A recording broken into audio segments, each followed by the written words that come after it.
Hello everyone, thanks for joining my channel, RP Guru Tech Talk. This is Renu Prasad.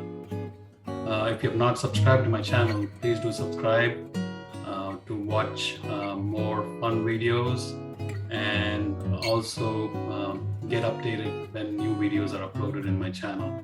Thank you so much. This is a Toyota Corolla 2011, and whenever it is expected to change the oil, you will see this light turn on your dashboard which says maintenance required.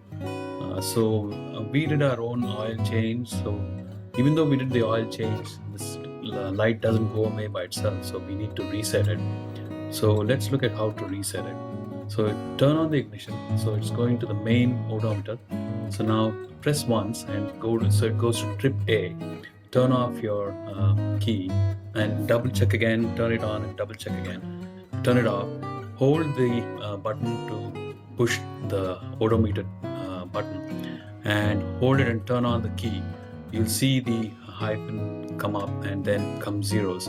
Turn off the ignition and turn it on. You should see that the maintenance light is gone. Hope this helps. Thanks.